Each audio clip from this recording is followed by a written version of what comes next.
evening, everybody. Akkam waltan hundi keessa maqaan kiyya Kalviin jedhama. Har'a wanti as dhufeef wantoota shakkii natti ta'an ja'a waan qalbii keessa qabuuf. Shakkiilee kanniiniif deebii dhugaa wargadda gara Islaamummaatti seenuuf qophiidha.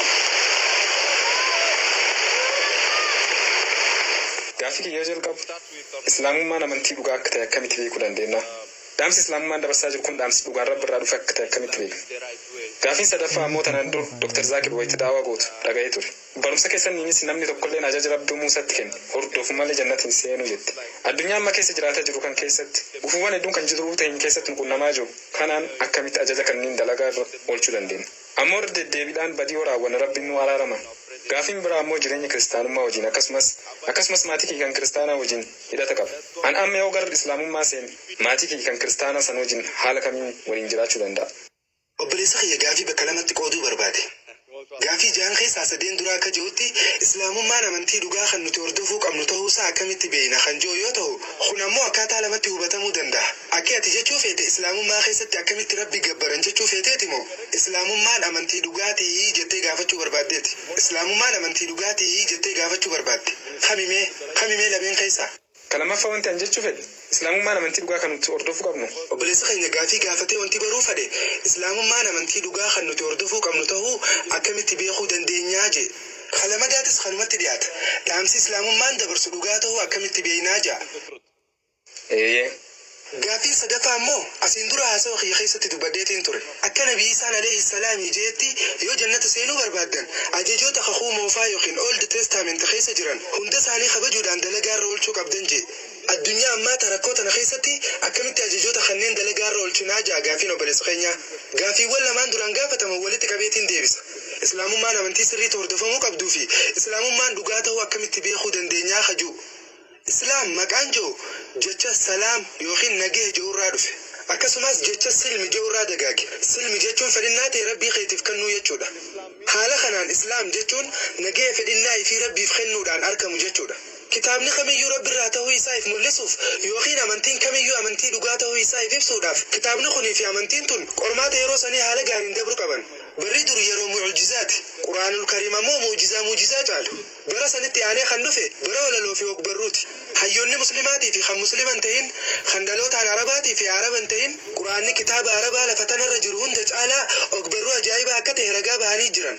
Haa ta'u malee har'aan tana kitaabni amantii wayii tokko osoo haala walaloo ajaa'ibaatiin lafti diriirtuudha jee namni bara kanaa kan irraa fudhatu ni jira. Uumamaan namni dhugaan fudhatu. Sababni isaa yeroo nama keessa jiru yeroo saayinsii fi teknooloojiiti. Kanaafuu qormaata saayinsii fi teknooloojii kana qabannee amantiiwwan jiran hundaa fi kitaabota amantii jiran hunda osoo qormaata goone Islaamummaa malee amantiileen jiran hundi isaaniitu qormaata kana dabruu hin danda'an.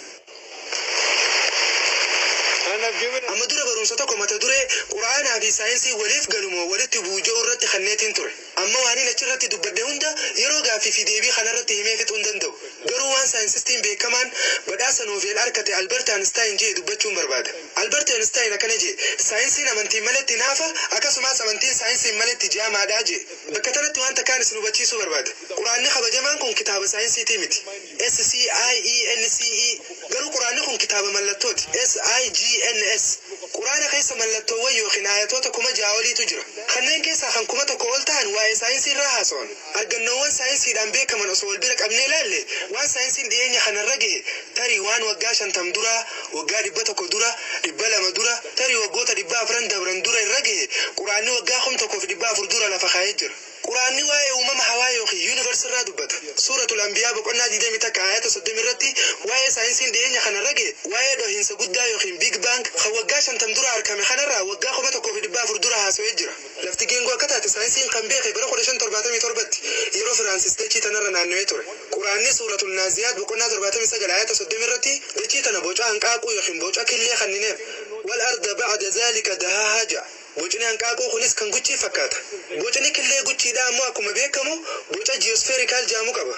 Tana dura akka barannetti ifaan ji'a yookiin addeessa irraa argannu kan mataa isaati jedhama. Dhiyeenya kana waggaa 100 dura, waggaa 200 dura yookiin waggaa 300 dura ifni addeessa irraa argannu kan mataa isaa kan ta'eenii fi kan balaqqeesse akka ta'e dhageenya. Dubbiin kun garuu Quraana keessatti waggaa 1,400 dura suuratul Furqaan boqonnaa 25 ayata 60 takka irratti dubbatamee jira. Qabxiiwwan saayinsaawaa kanneen kan dhiyeenya kana saayinsiin mirkaneeffate kan Quraana keessatti argaman eenyutu ibsuu danda'a?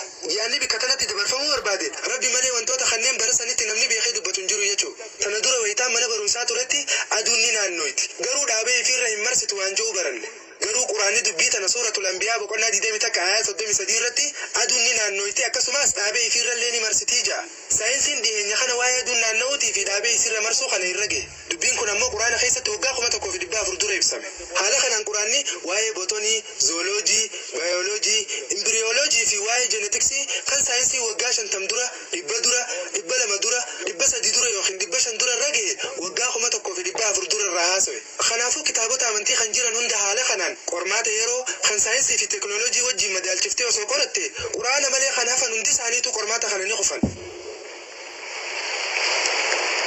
Today, science has an advanced. أرانتنا ساينسي صدركات أمورا روان إنجينيف وهون دمير كنيفة شندندين خنافو أنتو قرآن خيسة تركمن شوفه هو يقرأتن وأنتو قرآن لما ساينسي رادو بتخيسة خنين برسنتي سديتمت ديهاتن دوغا كته ساينسي دبر دبتي مركني سجرا برسنتي دي دمن هفتة مو دوغا في صبته هون ساني وانتي بيكمن جرو أكلوجيكي خياتي برسنتي دبر خيسة سديتمت مركناوي برسنتي دي دمن هفتة مو إن شاء الله كمركني فمبدين كبا آياتو قرآن خيسة تركمن خيسة هنگا ماتي آيات كله خن ساينسي ولد بواركتشون هندن دامن تريت المبني وخين هايبوتيسيس خنايا قراناتي ولدت بوان نجرو قرو آيان قراناتا كلين خن ساينسين إنخو سري متجي أركتشون اندن دامن خنافو هالا خنانا منتيلي في كتابوتا جران هند وسو قرماتا قوني إسلامو ما في قرانا ملي وانتي جران هندي سانيتوني خفان قودا قافي في ديبي خناوي تانجل قبو آيا قرانا خن سورة الإسراء بقنا خد تربع آيا سديتا ميتاكاتي ننجل قبيتوري آيا نيكا نجا وقل جاء الحق وزهق الباطل إن الباطل كان زهوقا جاي دوغان دفه سبني دبمه سبني عملو مساتي نو دبماتا خنافو قرماتا خنا يو فيدمني امنتي هند قرماتا غوني اكسماس كتابوتا امنتي جران هند يو قرماتا غوني امنتين قرماتا خنا دبرو دندو اسلام ما قفا اما سمنتين هنگام ما انفالمين اسلام ما قفا خناف ويليام موسى كنجي ويليام وغاد بلا مدورنا ما امنتي اسلاما كيكاتو راي كتابني امنتي دا خنا هنگام ما انفالمين اكاتو مغافا دروبين افيجي جرو قران خبجه ما قفاجي قبطيله خنا رتي هنداو دا يولالله امنتين دوغان نتي وبچو في امنو دندينيو امنتين دوغا اسلام مادا غافين صدفا مو تندرا هاسوخي خيسه دبديتين توري اكا عيسى عليه السلام جيتي نمني جنة سينو بربادو أججوتا خخو موفايوخين أولد تستامنت خيسة جران هنداهو دلقار والشوك أباجا هاسوخي خناس خخو هاري خيسة وانجيلا ماتيوس وقلنا شنفع لكم سخورة تربة عند دي دمير خنجرو راين سنفيمي عيسى عليه السلام يا كنجي تلتو نسنوجتا تلتو وروا بريسوتي في ورفع ريسيج آلو ملي جنة أركتشون دنديسا يرو عيسى عليه السلام يلوب بنجران سنتي كريستانا غاريتا هداف ديركمت أججوتا خخو موفا خيسة جران شوخو وردوفو قبد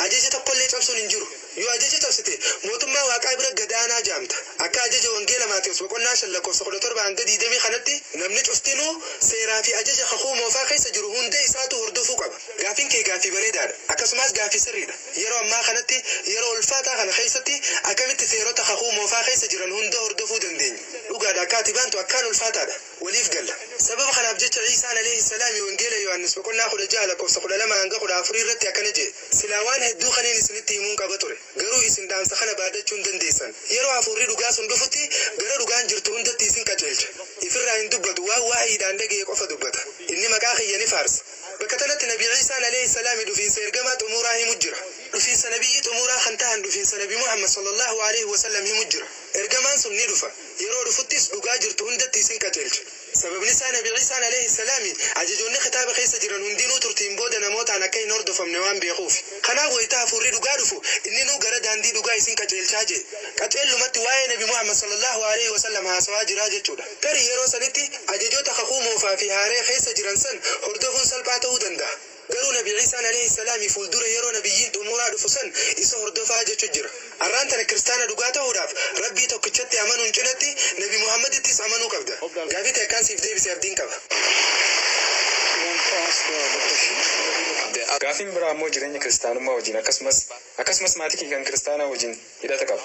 An amma yoo gara islaamummaa seene maatii kee kan kiristaanaa san wajjin haala kamiin waliin jiraachuu danda'a? obboleessa kiyya gaafin gaafate osoo amantii garagaraa lama qabnu akkamittiin maatii kiyya wajjin jiraachuu danda'a jaa. obboleessa kiyya laal waan kakuu moofaa fi haarii jaamuutu jira. yoo kiristaana taatellee eega kakuun haariin dhufeen booda ajajoota kakuu moofaa keessa jiran hordofuu ni dandeessa. eega amma ergaan moofaa fi haarii jaamu yoo jiraate wanti ergaa maayii jaamus jiraachuun isaa dirqama. quraanni kabajamaan kun ergaa irraa maayii kan rabbi biraan uf kennamedha. And in this glorious Quran, quraana kana keessatti nabiyyoota kitaaba qulqulluu keessatti maqaan isaanii dhaame takka illee kabajaan isaanii hin tuqamne. akka amantii islaamaatti namni hundinuu nabiyyoota duraan ergaman cufatti amanuu qaba. Quraana keessatti nabiyyoota 25tu maqaadhaan tuqamee jira. Kanneen keessaa muraasa yoo taate malee hundi isaaniitu maqaan isaanii kitaaba qulqulluu keessa ni jira. Kanaafuu nuti ergamtoota rabbii hunda isaaniitu kabajuu qabna. Akka nabiin keenya sallallahu alaihi wasallam jedhanitti rabbiin keenya ergamtoota 124 ta'an addunyaa tanarratti ilma namaatiif ergee jiraa jedhan. Kanaafuu muslimni tokko nabiyyoota kitaaba qulqulluu keessatti tuqaman kamillee tuffachuun qabu. Inumaa wanti ati jechuu ni qabdu ani waan Ciisaan barsiise dhibbarraa dhibbattiin hordofaa jiraa jeeyin. Ummanni kiristaanaa kan biroo tarii parsantii 80 parsantii 90 yookiin 50 qofa hordofaa jiraachuun mala. Ammaas ati maalitti himuu qabda seete? Wangeela Maatiyus boqonnaa 16 lakkoofsa 12 hanga 14 silaa waan hedduu kaniin isinitti himuun qaba ture. Garuu isin dhaamsa kana baaddachuu hin dandeessan. Yeroo hafuurri dhugaa sun dhufutti gara dhugaan jirtu hundatti isin qajeelcha. Ifirraa hin dubbatu waan waahiidhaan dhagee qofa dubbata. Inni maqaa kiyyaas ni faarsa. Kanaafaa itti himuu qabda.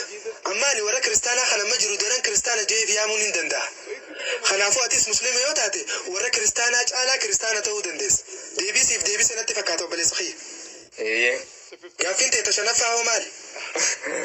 Amma gaaffii qabfidatti. Gaaffii gaafatteef deebii harkattee jirtaa jechuudha. Galatoom. Kanaafuu islaamummaan qalbii teessee hawwatee jira haa. Islaamummaa qalbii na hawwatee jira. Anis islaamummaa seenuudhaaf qophaa'aadha. Gooftaan jiru tokko qofa akka ta'e ni amantaa? Dhiifama. Gooftaan jiru tokko qofa akka ta'e ni amantaa? Ciisaan alayhi salaami gooftaadha jettee amantaa? Almasii Iisaan ergama rabbii akka ta'e amanta. Maasha Allah. Nabi Muhammad sallallahu alaihi wasallam ergama xumuraatii fi hammaayyii akka ta'e ni amantaa? Nabi Muhammad ergama xumuraa fi kan maayii akka ta'es ni amana. Obboleessa kiyya namni islaamummaa tana akka fudhattuuf si dirqamsiisanii jira? Ani islaamummaa fudhachuuf qophaa'aadha. Namni akka amantii tana fudhattuuf si dirqamsiisanii jira? Namni na dirqisiisan jiru. Murtii. Fedhinnaa keetiini? Sumaatu barbaade? Onnee kiyyarraa. Sababni isaa nama tokko akka amantii islaamummaa qabatu dirqamsiisuun amantii keenya keessatti dhoorkaadha. Akkasumas akka seera biyyoota hedduuttis dhoorkaadha. Kanaafuu inshaallah ati fedhii keetiin fudhachaa jirtaa jechuudha. Fedhii kiyyaan onnee kiyyaan itti amanee godhaa jira. Ana rabbi faanii siif jaa atis na jalaa jetta. Ashhadu Allah ilaha illallah wa ashhadu anna Muhammadan abduhu wa rasuluhu.